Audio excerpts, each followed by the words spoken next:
papier, quel froissé, quel doré, et vous en avez des cadres que vous verrez ici, la croix, le crucifix.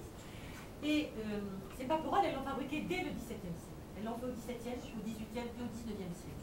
Donc vous avez un petit hôtel devant vous portatif qui est du XVIIIe. Vous voyez ce que pouvaient être les paperoles, des crucifix. Elles fabriquaient ça.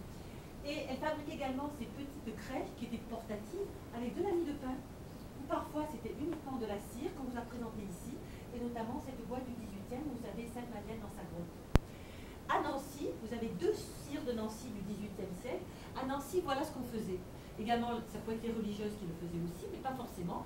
Par contre, avec, vous voyez, les cheveux, les yeux en sulfure, les tissus, et vous avez une boîte de Nancy en bas qui représente Joseph, la Vierge et l'enfant, habillés à Louis XV. Les tissus n'ont pas été abîmés, sont restés d'époque. Donc, on vous a présenté des tableaux, parce que pour expliquer qu'en Provence, c'était un motif iconographique. C'est-à-dire dans les tableaux, la nativité, c'était, ici, vous avez un tableau du début 17e provençal. Vous avez Solimène, qui est de la fin du XVIIe, peintre, lui, napolitain. Et ici, vous avez une peinture du début XVIIe, et Carlo Maratta, qui est un peintre romain. Donc, vous voyez cette notion, soit que nous, on a toujours cette impression, parce qu'inconsciemment, on voyait ces nativités dans les tableaux, on a l'impression que ça a toujours été là. Et on vous a trouvé un mandement fait par Monseigneur d'Inguebert, qui est en bas des Rois Mages, vous verrez. Et Monseigneur d'Inguebert, vous savez, celui qui a créé l'Hôtel-Dieu, qui arpentera la bibliothèque Inguebertine, qui était très lettré, eh bien, excusez-moi, je suis vulgaire dans le mot, je pensais, mais ils sont quels les gens dans le mandement? Parce qu'il dit en Provence, vous ne respectez rien. Vous ne faites pas les rites religieux, il n'y a pas Noël. Donc pour vous dire qu'en Provence, ce n'était pas du tout une institution. 18, 19e, la crèche, et dans le mandement, vous l'avez où il remet les gens à la place. Et ils disent, vous ne respectez rien.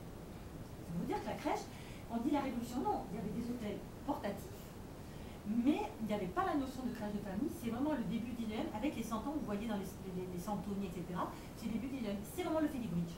Et celle-là de Naples, celle-là, elle est du 18e.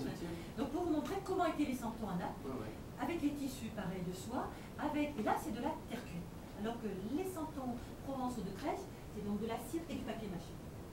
Et vous en avez un derrière vous qui lui est du XVIIe siècle. Ce santon est de Naples. Il est tout en bois sculpté avec les yeux en sulfure, et il y a encore l'église de Naples où 20 autres personnages comme celui-ci sont encore conservés. Et le prêtre qu'on a rencontré nous a dit que pour lui, il y avait une tradition très forte en Sicile, et il est probable que peut-être il venait de Sicile. Donc ça c'est du XVIIe siècle et c'est en bois, avec les yeux en sulfure. C'est un roi mage de crèche, grandeur nature de Naples. Pour vous dire que on pouvait aussi, il n'y a qu'une crèche qui a persisté. Ici, c'est des santibelli. Alors, on les a présentés l'année dernière. Les santibelli étaient fabriqués à Marseille, 1800-1830, juste pendant 30 ans. Alors, vous avez Pierre Berger qui a mis ça à l'honneur, Pierre Berger qui a fait un livre. Et Pierre Berger, dans sa maison de Saint-Rémy, a fait des niches, comme fait les pigeonniers autrefois, où il présente les santibelli. Alors, les santibelli, eux, sont par contre en terre cuite. On représentait tous les saints, les saintes.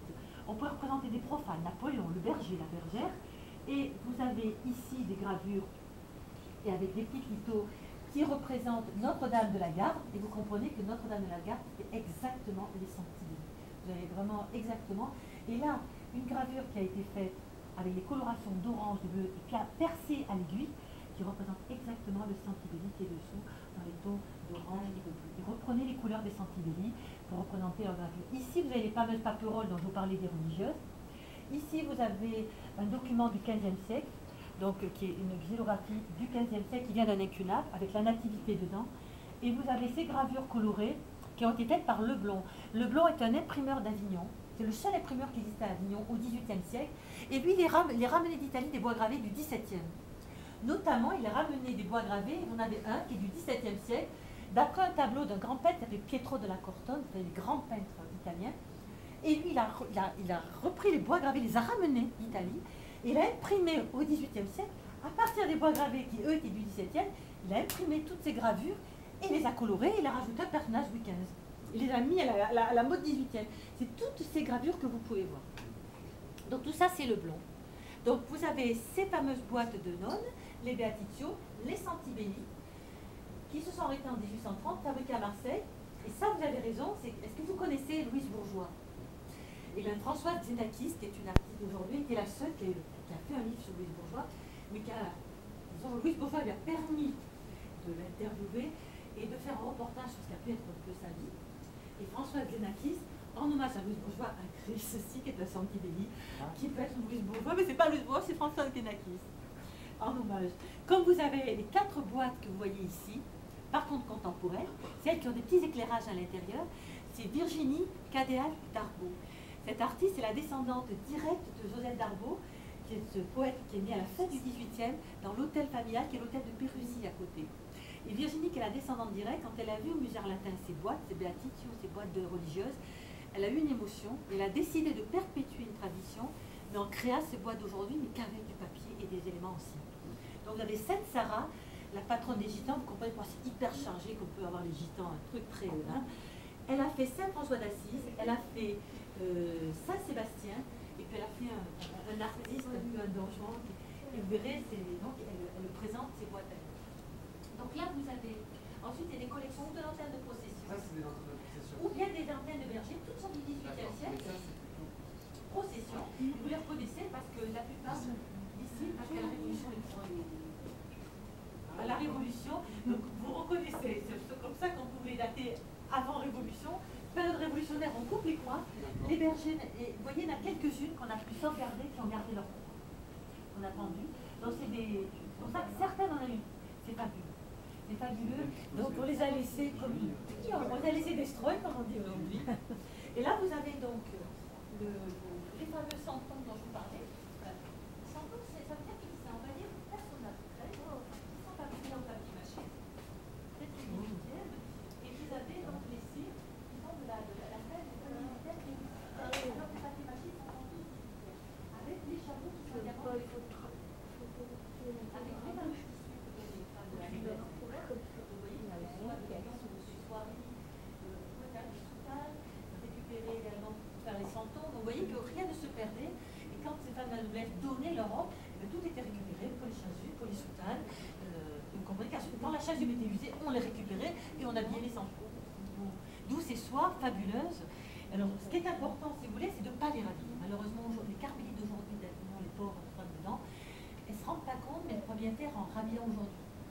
Mais même si c'est très très fragile, je crois que ce qui est fabuleux, c'est l'émotion.